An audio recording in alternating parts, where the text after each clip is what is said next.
If it feels like love, but only when you obey, it is not love.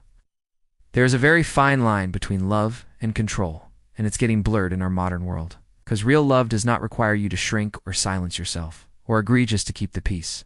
But control thrives on exactly that.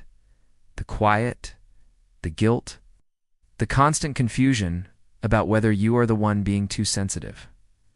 Manipulation does not always scream. Sometimes it whispers things like, "I just want what is best for you," or "I would be lost without you." And it sounds caring, but it carries weight.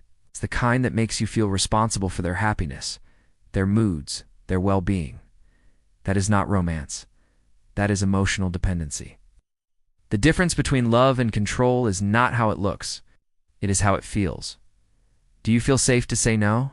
Do you feel free to be fully yourself? If the answer is no, then the love you think you have might just be a leash. When we are in a controlling relationship, it can be very easy to mistake it for love, especially if it's with someone who is our partner, our spouse, our family member or friend. We tend to make excuses for them.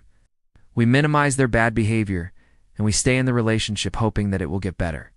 But the truth is, if it feels like love, but only when you obey, it is not love. I know this might be hard to hear, but you deserve so much more than the bare minimum of a one-sided relationship where you have to constantly walk on eggshells. Around someone who is supposed to love you, you deserve love, real love, the kind that doesn't feel like a punishment. So please, pay attention to how you feel when you are with that person. If you feel like you have to change who you are in order to make them love you, then that is not love. If you feel like you have to do everything for them, but they don't do anything for you, then that is not love. It took me years to understand this, but I'm telling you, you don't need to put up with it anymore. You are worthy of real love, the kind that sets you free instead of the kind that keeps you chained to someone who is supposed to love you. Have you ever mistaken control for love? What finally helped you see the truth? Share your story below, Dawn, and never forget your nervous system knows before your mind does. So if something feels wrong, even if your brain is trying to convince yourself that it's okay, pay attention to that feeling, because it's your intuition trying to protect you.